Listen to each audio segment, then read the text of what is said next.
So, good morning, everybody, and welcome to this webinar on making performance-related pay work for you. And this is based on our white paper, which also happens to be called Making Performance-Related Pay Work for You, which is brand new and hot off the press this week. And it has been heavily researched by my colleague, Dr. Yvonne Foster, and she and I then together have written it. So, Yvonne, would you just like to say hello?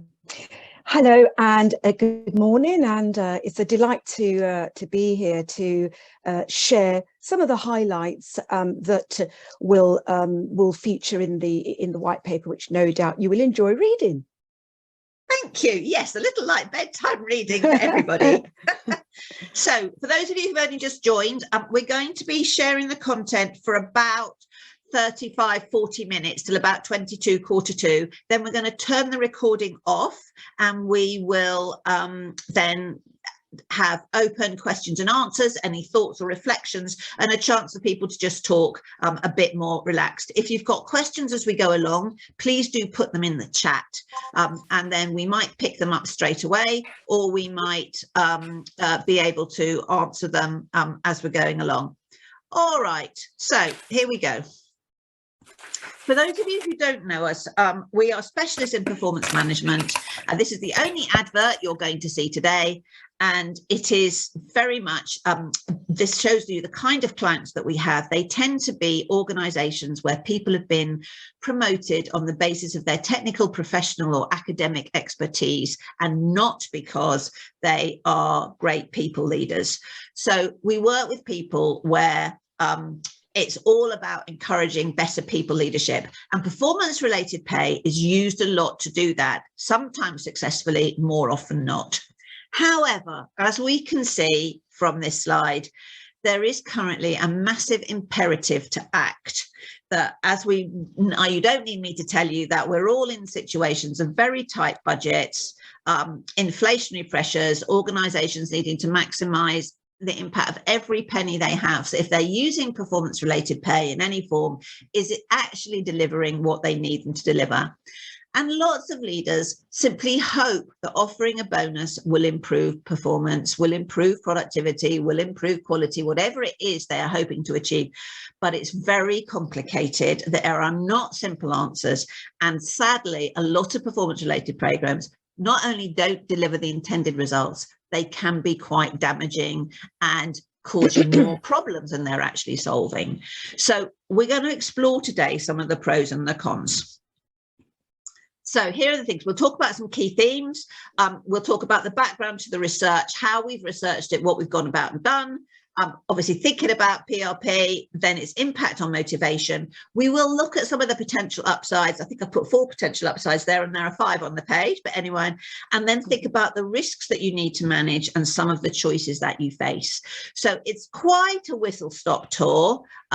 The white paper itself is fully referenced, so you will be able to go back and look at all the sources of the research. But we're going to be kicking off with the background, and I'm going to hand over to Yvonne. Would you like to take us through the background and tell me when you want to move on to the next slide?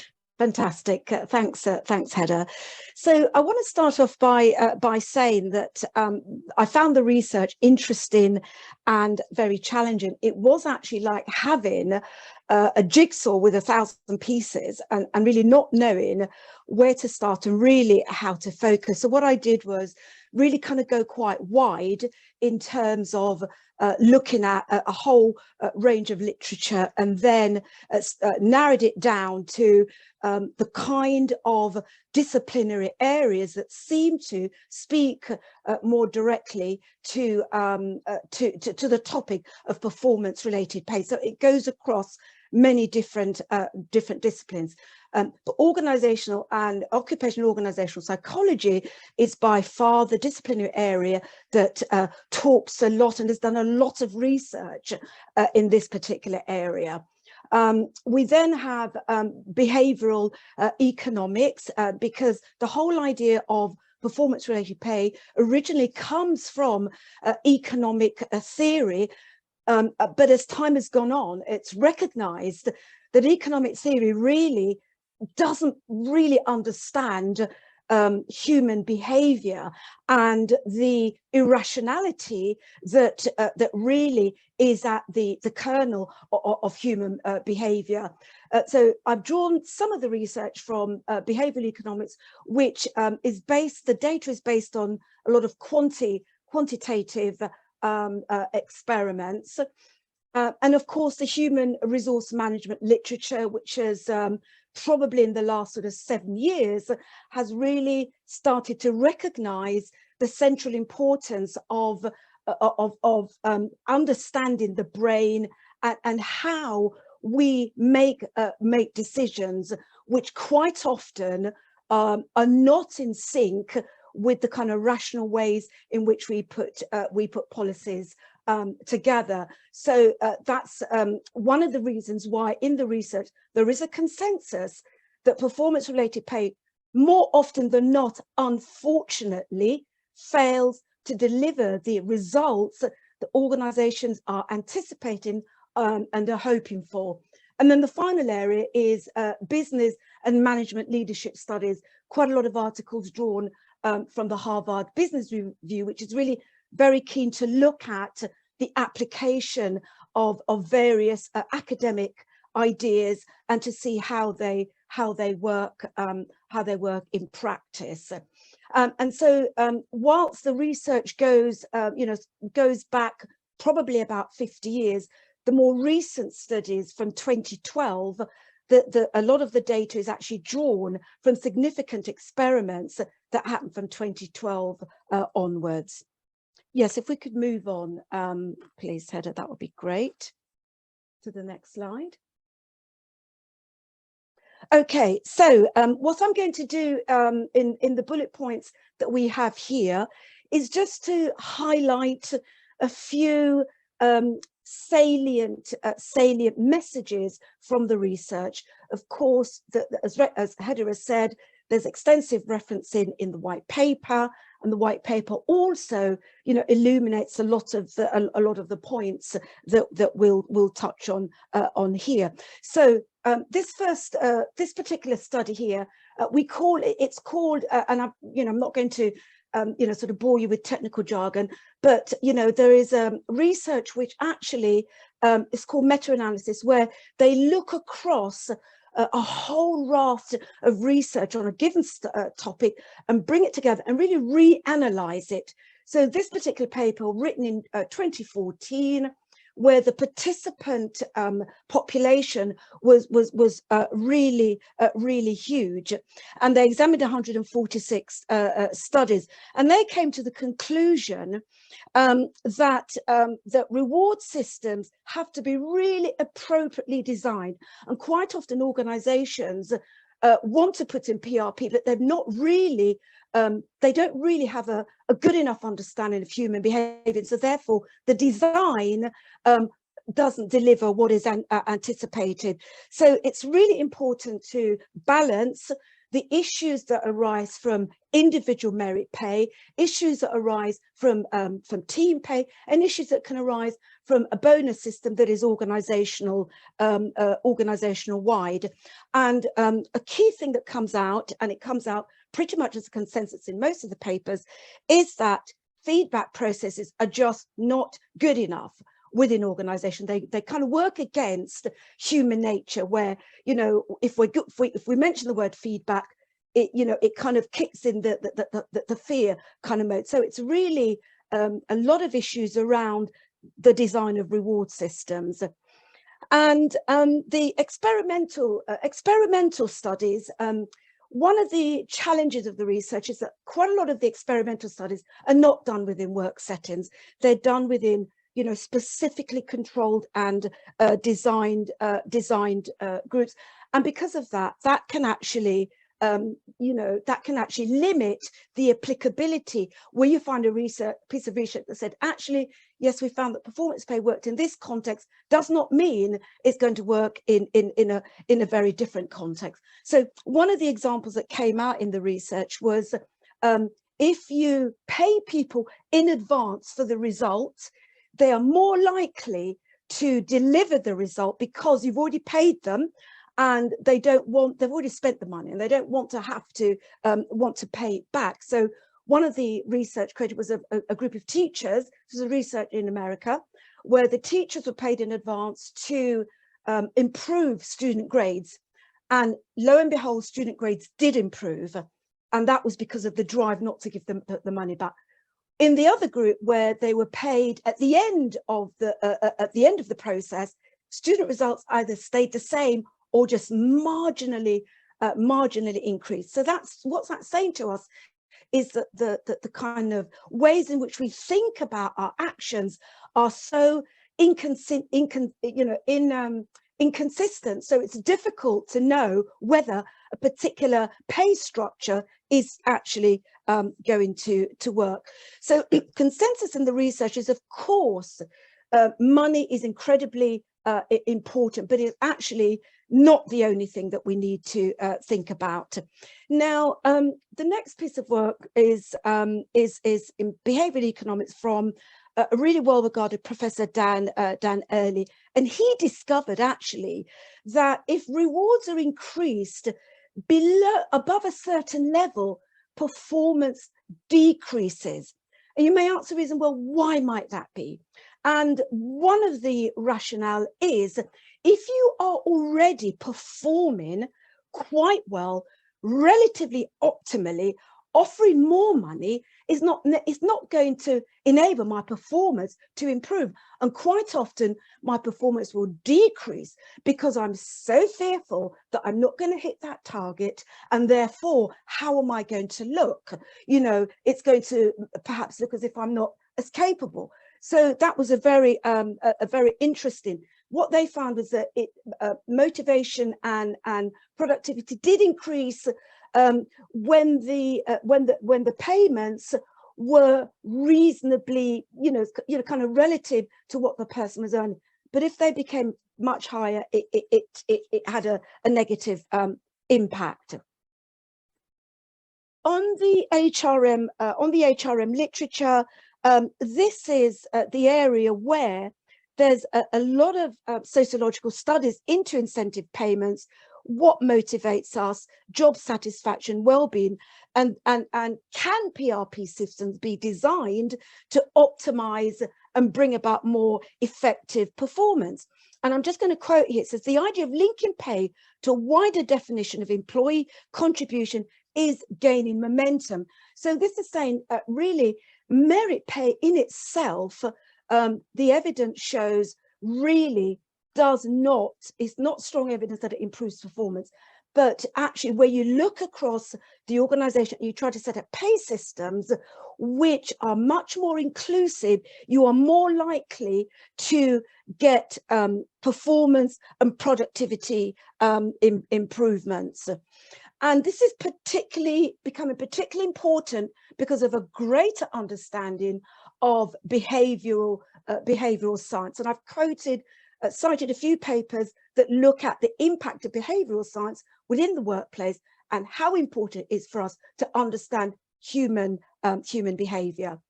And then the final area that the research pulled from was a wide range of managerial literature. Now, I put this particular quote here because I found it fascinating, that this is a research that was done in 2013, and it was about 700 CEOs who participated in this annual survey, and the competence that was most important was actually the competence that people felt least confident in having. So what this says to us is that as organizations, it's not just about the performance pay system, it's about the absolute capability of managers to lead and lead effectively. I think that's my part at this stage. Have I got That's more? brilliant. No. That's brilliant, Yvonne. Thank you so much. I learn, even though we've talked about this so much, I learn every time I listen to you. So that's really, really great. Thank you for that. So what were the key themes? the key themes from all of that Yvonne and I saw is that there's a big gap between what people want from PRP and what they actually get. That some approaches are actually detrimental. The piece of one of the pieces of research Yvonne quoted is called "Large Stakes, Big Mistakes," and you know it's all about when too much is at stake, people are too risky. However, where there is the potential for high reward and taking some high risks in sales roles, one of the things that is shown is that does attract employees who like that risk. And there's nothing wrong with people who like to take risks. So in designing a performance and reward system, you're kind of designing the people that you want to attract in. However, in all systems where there is some measure of manager decision about who gets what bonus, classically in the rating system where people are given a rating and then giving a bonus based on the rating, managing out manager bias is almost impossible. It's very, very difficult. Those of you who are DE&I experts, I'm sure will have done a lot of work on how hard it is to deal with manager bias and manage all of that. But despite all of that, lots of top people still think, oh, you know, hold people's feet to the fire, offer them some more money, it's going to really make a difference. Despite the fact that we know that's not true, and that is shown to be wrong through reduced motivating engagement. So there's a lot of complication there. So let's just briefly think, and in the white paper, we think about performance-related pay isn't one thing, it's a number of things. So first of all, there is relative performance using ratings. And this is the most common approach in white collar work where you haven't got piecework, that you get set targets, you get set goals through the year. Your manager gives you a score on 1 to 5. And depending on what you score, you get some proportion of a bonus, or you get rated into a 9-box grid, and the top people in the 9-box grid get one proportion of money and other people get other proportions of money. So that's the most common one. Another very common one is straightforward commission-based payments. The benefit of commission-based payments is that they are personal. So if I sell a car, that commission comes to me. It's not relative to how many cars other people sell. It's very specific. The challenge with that, for example, in buying cars, if any of you have tried to buy a car recently, and all my experience is that once a person is allocated to a salesman or saleswoman as this is potentially their sale, no one else will deal with you, even if that person is away, because the commission now belongs to the person to whom you've been allocated. So it can actually make for a pretty awful customer experience, even while managing the business. Piecework, payment per unit of work, piecework, that goes down at all levels, doesn't it? From box shifting down at the lower levels of pay, right up to consultants who are paid on daily rates. So piecework is another way in which we get performance-related pay. If it's really clear and easy how to measure the pieces, that can work. But the challenge with that, especially where you're on more variable work, is that you end up paying for time, i.e. day rates, and not paying for output. And so it doesn't necessarily deliver you the benefits that you want. Performance against objectives, that is a version of payment per unit of work, but where you use objectives rather than units or piecework. And again, this can work quite well where you can define the objective very precisely and you can say whether or not someone has performed against it. So it's very hard in a lot of white collar knowledge-based work because the objectives are never quite as hard measured as they might be. But where you can do that, and often that's in simpler work, that can work well because it's not relative. So I earn what I understood I've earned because I've achieved the objectives that I understood I was expected to achieve. And finally, we get the team or the organisation-wide performance objectives. And the most famous of these, I'm sure, in the UK at least, is, of course, the annual John Lewis bonus, which is so important. It gets announced on national television what percentage of pay John Lewis staff are going to take home because they're all partners in the business. And everybody gets the same as a percentage of pay. And you may also remember in the last couple of years, there has been the shock horror of actually it being zero for the first first time ever. It's not that long since it peaked, in fact, at around 18%, and 18% is a very substantial proportion of pay. So the benefit of team-wide objectives is it really tells the organization what to focus on. It says to everybody, this is the thing that matters, all right? And the things that you do, we're going to do this. What it doesn't do is discriminate against those who've worked particularly hard and those who haven't, but it's a way of using money to focus attention. So, Yvonne, we're going to talk about how performance-related pay impacts motivation. Yeah. Over to you. Thank you. So this first point here is it's taken from research conducted by the Society of Human Resource Professionals, done between 2004 and 2012, and it's an annual survey, and they ask about the types of benefits, rewards that people really value.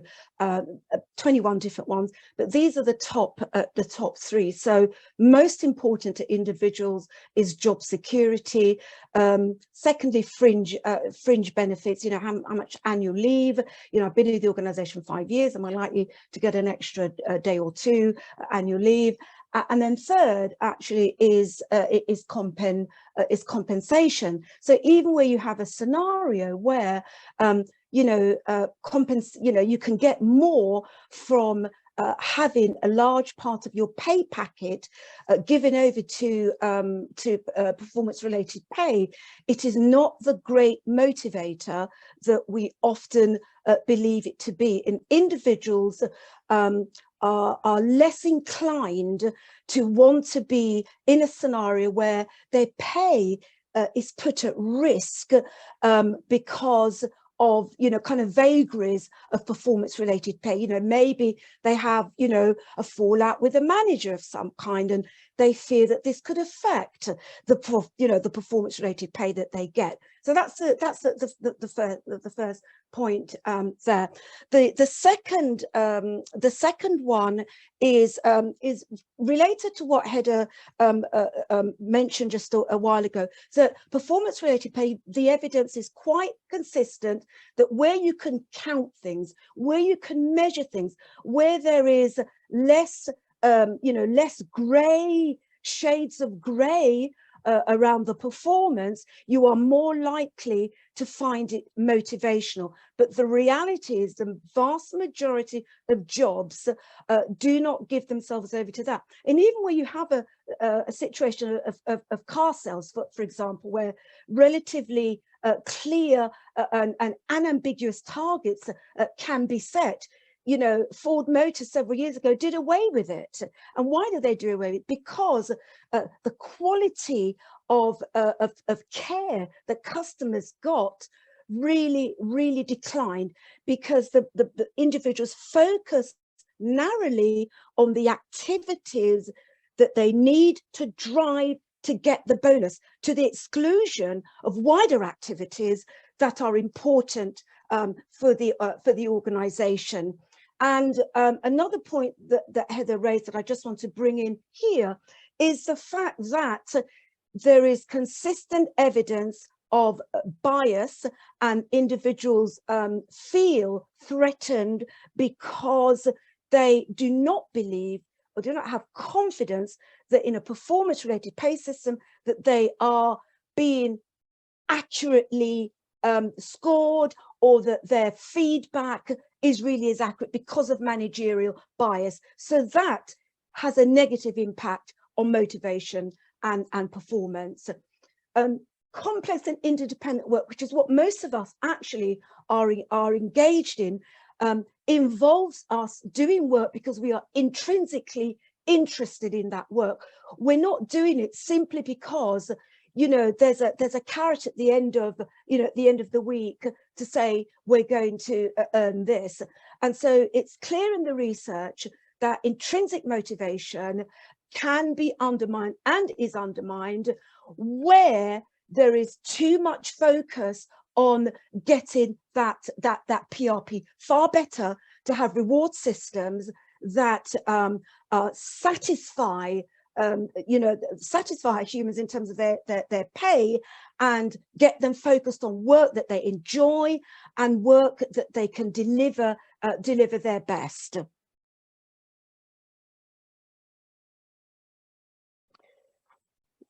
Thank you, Hedda. So the next point is okay. Yeah, so just on the on PRP being a valuable attraction and retention strategy, this was, I think, one of the real positives that came out of the research. So when we think about companies or industries that need to attract the best talent, and we think here particularly of investment banking, where it's endemic in the industry to offer high rewards and high risk. So individuals want to work in that type of setting, and they're driven to work in those types of settings. And in that context, performance related pay is an attraction, because if you didn't offer it, it would be hard to actually bring into the sector the kind of talent that you need. Conversely, where you have jobs where individuals, it's like a labor of love. So when you think about the example given was like ambulance drivers, okay, they're not going into being paramedics because of performance related pay. And there has been research that we looked at that showed that where performance related pay has been trialed, that what ambulance drivers actually did was they focused on responding to cases that were nearby so that they could do more cases in order to hit the bonus. So therefore quality suffered. So you get quantity, but actually at the expense of quality. So what that is saying is, in your industry, it's important to understand the nature of the work and the nature of the individuals that want to work in that sector, and set your reward systems to really speak to those understanding.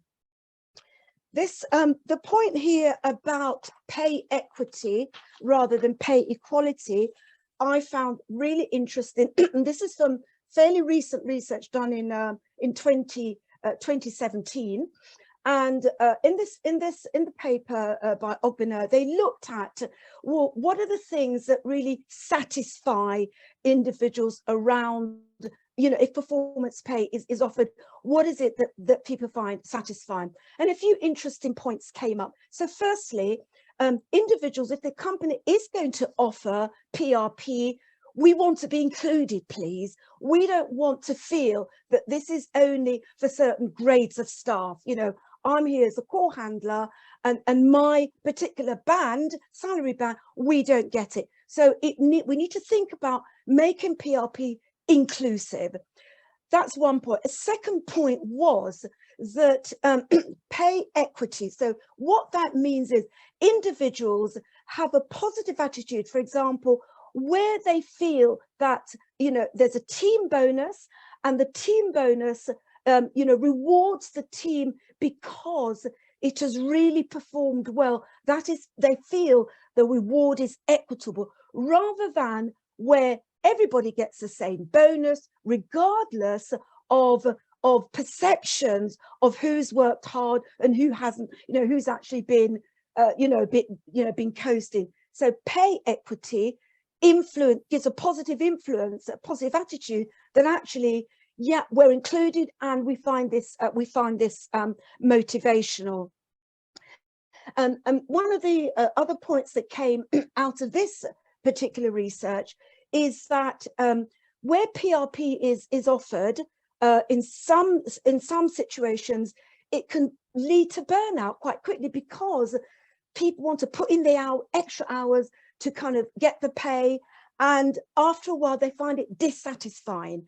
So that there's always this dichotomy between, is the pay going to be motivational enough to be sustainable? And in this research we found actually it wasn't always sustainable. So really, in a nutshell, it is complicated, and there is so many factors that we do not understand and cannot control in order to make the pay for performance regime that we want to set up really deliver the results. There's so many variables outside of our understanding. So that's my piece there, Hedda. Thank you. That's great, Yvonne. Thank you so much. And very interestingly, in the chat, Sue Turner has put in the comment around, given where we are now, the effect of the pandemic and then the effect of the current economic challenges that many people are going to be facing in the next few years. Be very interesting to see what are the prime drivers of motivation at the moment. And I think, for my instinct, job security, especially as we see a recession coming, is still going to go high there. But compensation is also going to be important for people, we think, lower down, and we only have to look at the wave of demands for extra pay coming as costs outstrip the inflation is outstripping the rates of pay. So I think a lot of things in the very short term are changing, and my instincts are that where people feel they have got some extra money and that it really matters, there will be huge demands to put in some version of performance related pay if that's possible, and therefore the need for us all to think about this so carefully to try to structure it so it delivers what we want and it's seen as equitable is really important. So let's move on a bit and think about where we can add value. So if we think about the summary of what Yvonne and I have been talking about, it works clearly in the 5 areas that we've put here. So in areas where you've got relatively low skill tasks that are repetitive and measured, it works where it's clearly measurable. So if I can know myself how well I am doing and how much I have earned towards my performance related bonus, that is a good indication that I've got a chance of the performance related bonus driving motivation. If I'm dependent on my manager saying to me, well, you did well, but other people did better, so you can't get it, then that is less motivational to me because I don't feel that I am in control of whether or not I earn my bonus. Then we talked about attracting the right kind of people, and there's a double-edged sword here because many organizations will, especially in a world that we're looking for, highly motivated individuals. A lot of senior leaders equate highly motivated with driven by money, and those two things are not the same.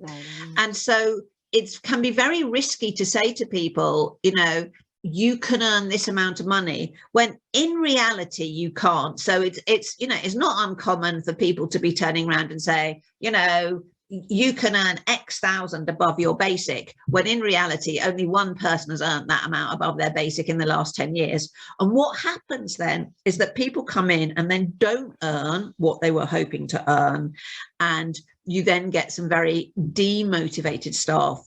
So we need to think about, there is a difference between being driven and motivated and using money as my motivation. And a lot of senior leaders muddle those two things. And then finally, this point around equity, that their effort is proportional to their outcome. So fundamentally, you want people's effort to be rewarded. Now, there are some jobs I know where people could put in a lot of effort and they don't get what they were hoping to achieve. So you could put that, many sales jobs will say, I put in the sales effort, but I don't get what I achieve. Now, if you are put in a situation whereby your effort does not really equate to the outcome, but it's hugely impacted by things beyond your control, which might be competitive market tendencies. It might be as simple as capacity within your organization to handle extra work. It might be that your management strategy is working against your bonus strategy. And believe you me, we've seen that happen often enough. So if effort is not really proportionate to the outcome, it's very hard to put in a PRP system that will work. And then finally, you need to have designed very carefully a way to manage out bias and other inequalities. And again, Yvonne mentioned an absolute classic is PRP available to all grades. And I know one large council in the West Midlands some years ago put in PRP and very deliberately only put it in for the top 4 or 5 grades out of 9 or 10 grades, and got very unhappy about then everyone else was very unhappy that they weren't even being given the opportunity to earn this bonus. And I remember the HRD eventually telling me at the end of 4 years of this that it had been loads and loads of grief. There was no noticeable impact on performance, that it had cost them money, and he was never, ever, ever, ever going to do that again. But that doesn't mean that it can't work.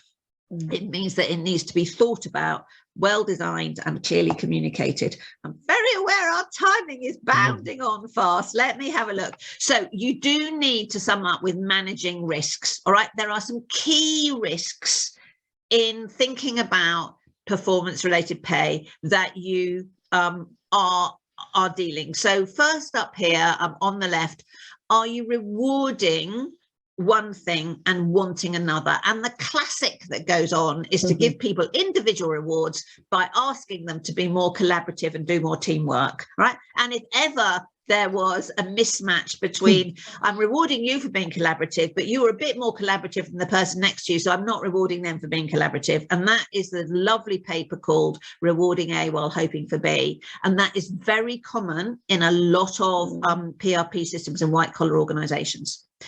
The second thing coming round to the right is how confident are your leaders and managers with conversations about money?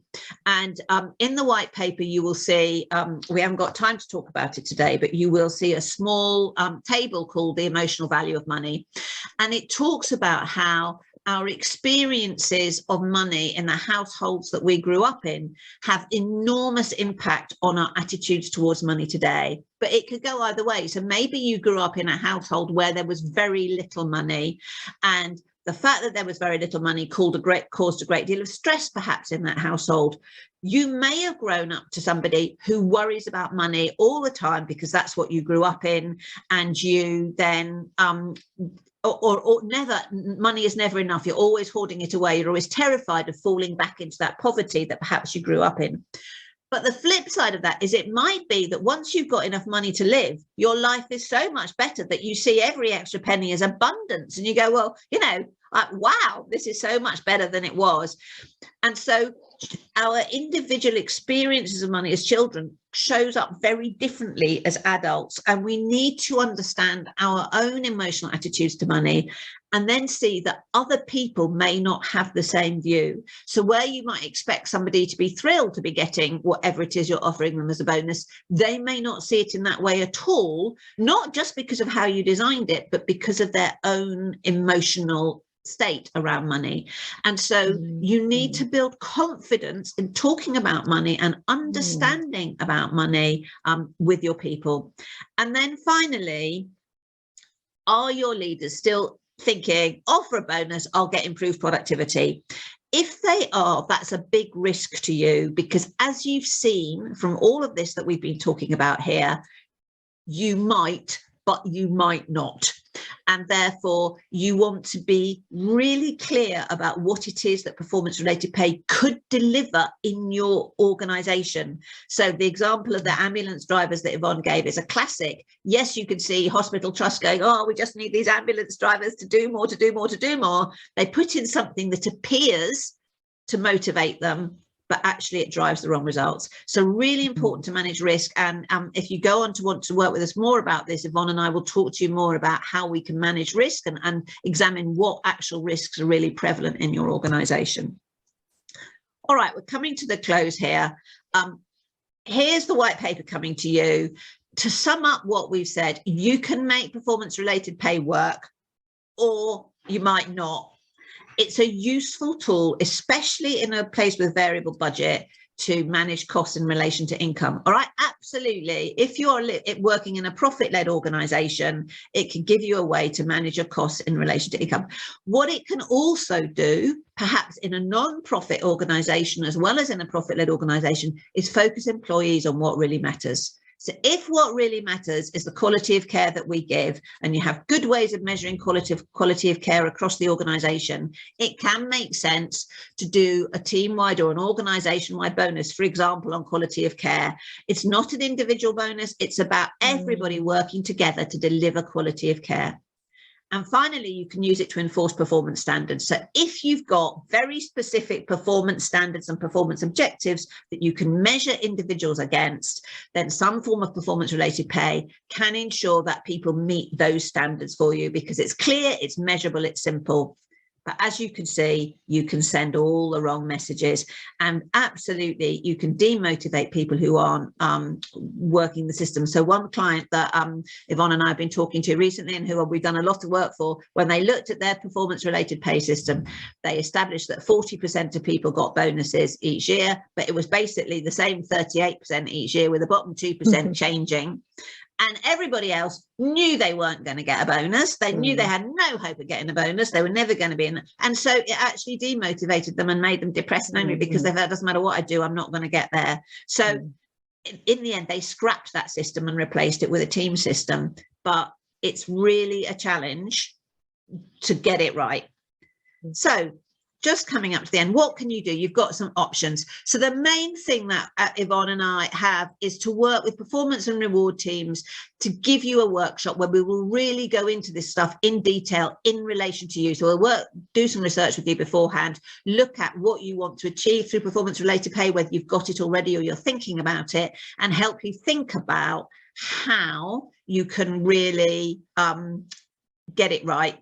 We also have a workshop for managers, which is all about enabling them to have good conversations about money with their teams. So wherever you've got managers having to talk about bonus or reward or any of those things, they need confidence to do that. And there's a manager masterclass.